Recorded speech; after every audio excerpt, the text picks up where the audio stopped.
Imagine being told that your generation will be the last to live on Earth. Not because of war, not because of aliens, but because the planet itself is slowly dying. The air is becoming harder to breathe. Crops are disappearing one by one. Massive dust storms cover entire cities, turning once fertile farmland into endless deserts. Humanity isn't losing a battle against an enemy. It's losing a battle against time. That is the terrifying world of Interstellar, Christopher Nolan's breathtaking masterpiece that combines science, emotion, and one of cinema's greatest father and daughter stories. The film begins in the near future, where Earth is facing a slow but unstoppable collapse. Food has become humanity's greatest concern. Almost every crop has already gone extinct. Only corn continues to grow, and even that is beginning to fail. Entire economies have disappeared. Technology is no longer celebrated. Instead of building rockets and exploring space, humanity has abandoned its dreams of exploration to focus entirely on farming. People don't talk about reaching the stars anymore. They're simply trying to survive another year. In the middle of this struggling world lives Joseph Cooper, better known as Cooper. Once, he was one of NASA's finest test pilots.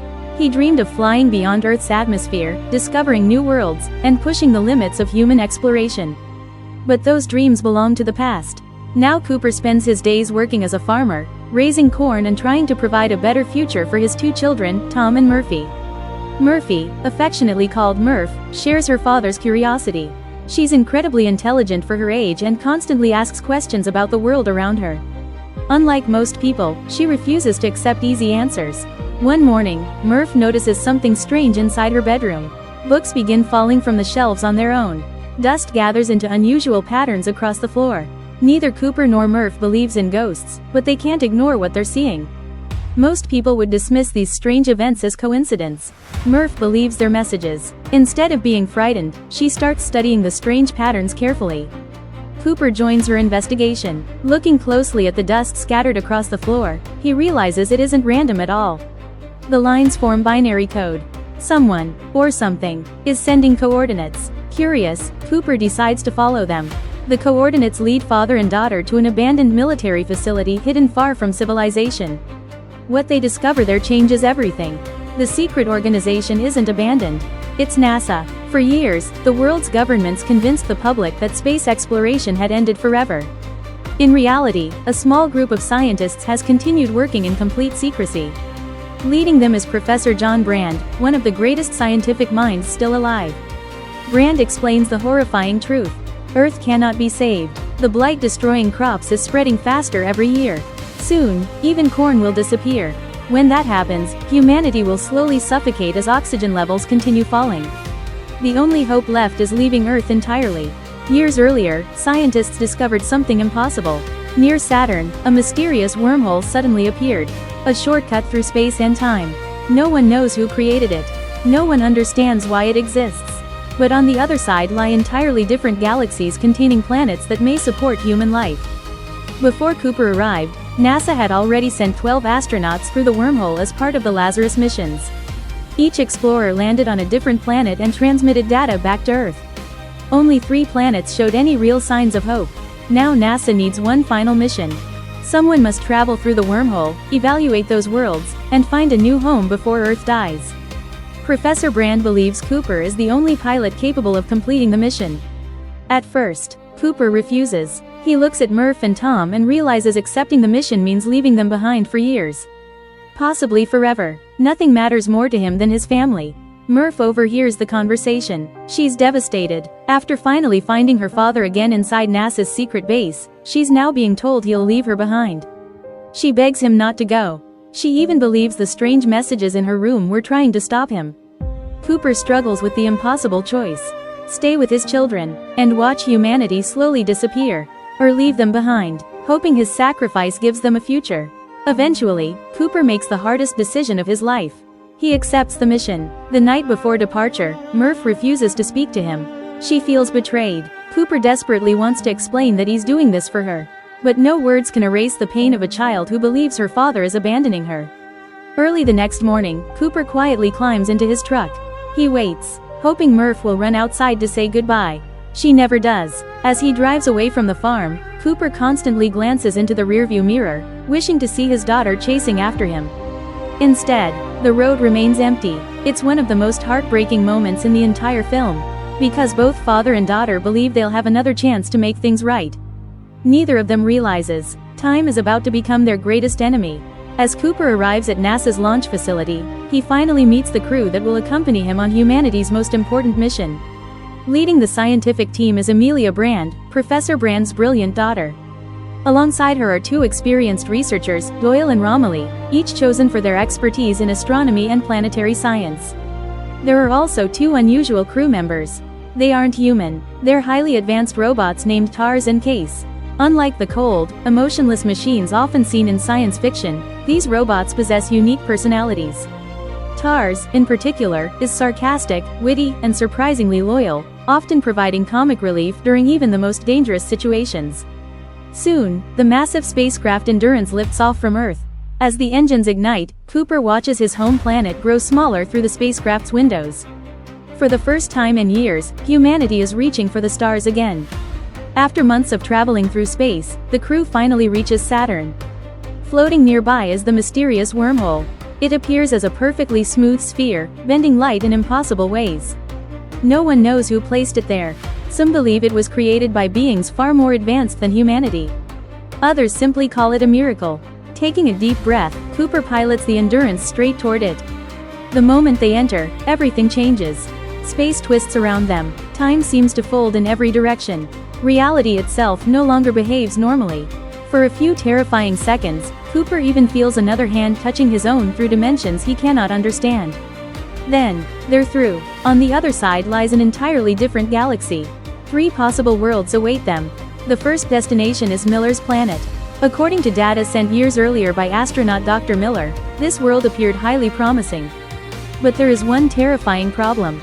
The planet orbits incredibly close to a supermassive black hole called Gargantua. Because of Einstein's theory of relativity, time behaves differently near such an enormous gravitational force. Romilly explains the horrifying calculation. 1 hour on Miller's planet equals roughly 7 years back on Earth. Every minute they spend there means the people they love grow years older. Knowing the risk, the crew descends anyway. As they land, they're surprised by what they see. The entire planet is covered by only a few inches of water. At first, it looks peaceful. The water stretches endlessly in every direction beneath gray skies. There are no cities, no forests, no visible signs of life. Only silence. While searching for Dr. Miller's beacon, Amelia notices something strange on the horizon. It doesn't look like a mountain. It isn't an island. It's moving. Romilly suddenly realizes the terrifying truth. Those aren't mountains. They're gigantic tidal waves, hundreds of feet tall, created by Gargantua's overwhelming gravity. Within seconds, the peaceful landscape transforms into a nightmare. The crew rushes back toward their spacecraft as walls of water race across the planet. Doyle isn't fast enough. The enormous wave crashes into him, sweeping him away forever. The spacecraft is heavily damaged. Every second counts. Finally, Cooper manages to escape the planet. But the true cost isn't revealed until they return to the Endurance. Romilly is waiting for them. Except, he isn't the same man they left behind. 23 years have passed. While Cooper, Amelia, and Doyle experienced only a few hours, Romilly spent more than 2 decades completely alone aboard the spacecraft. Even worse, back on Earth, Murph is no longer a little girl. Cooper opens years of stored video messages from his family.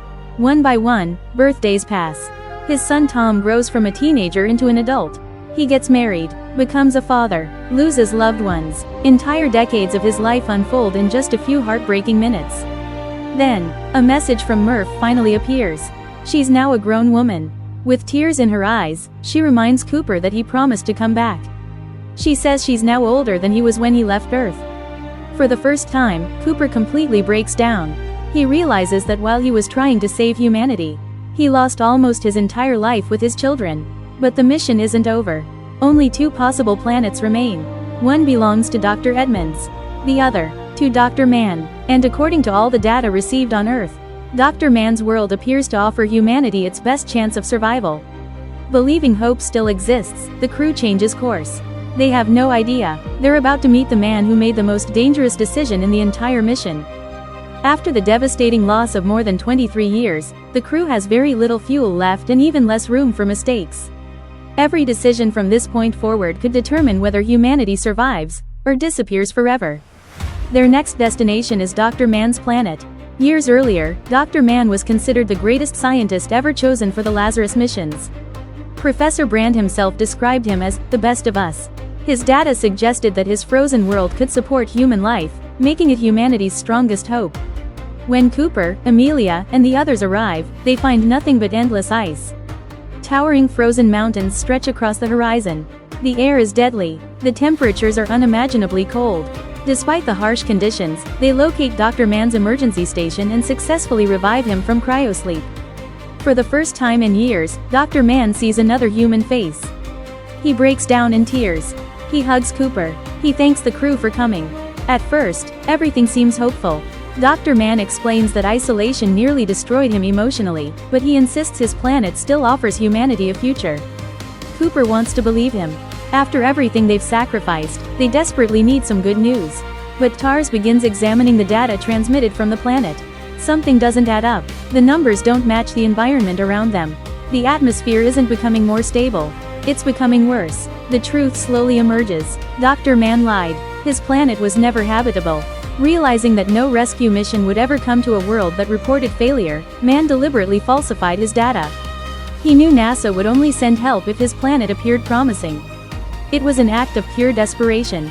Alone for years, believing he would die on a frozen world, Mann chose survival over honesty. When Cooper confronts him, Mann doesn't deny it. Instead, he says something deeply unsettling. He explains that no matter how noble people believe they are, the instinct to survive always comes first. When death is staring them in the face, morality becomes much more complicated.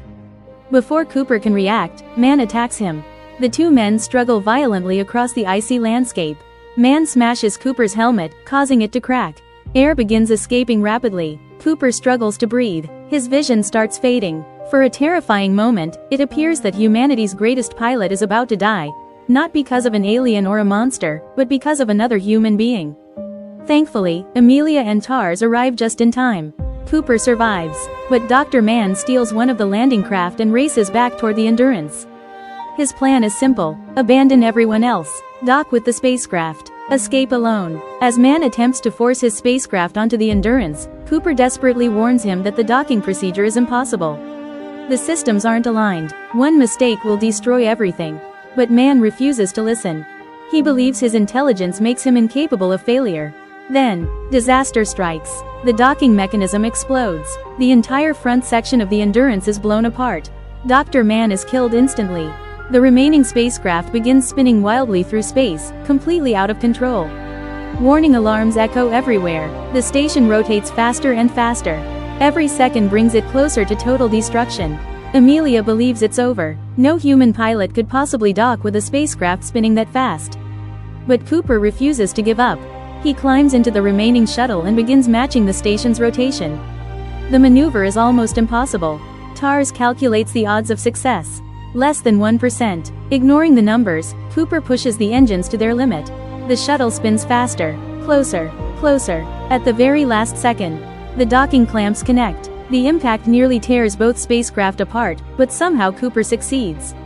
It's one of the most breathtaking scenes in modern cinema, proving once again that courage sometimes means attempting the impossible when every calculation says you should fail. Although they've survived, the situation is becoming hopeless. The Endurance has suffered massive damage. Fuel is critically low. Returning to Earth is no longer an option. Only one possible destination remains: Dr. Edmund's planet, but reaching it requires one final sacrifice. To gain enough speed, someone must reduce the spacecraft's weight. Cooper quietly realizes what has to be done. Without telling Amelia everything he's planning, he prepares to separate his module from the Endurance. As he looks one final time at the stars, his thoughts return to Mirth. Every choice he's made, every sacrifice, has always been for her. He knows he may never see his daughter again. But if giving up his own life means humanity survives, it's a price he's willing to pay. As the countdown reaches 0, Cooper releases his spacecraft. Instead of escaping safely, he begins falling toward Gargantua, the enormous black hole that has haunted the mission from the very beginning. No one has ever entered a black hole and lived. No one even knows what lies beyond its event horizon. As Cooper disappears into the darkness, Amelia watches helplessly from the Endurance. She believes she's just witnessed the death of her closest friend. But what waits inside Gargantua? is something far stranger than death itself.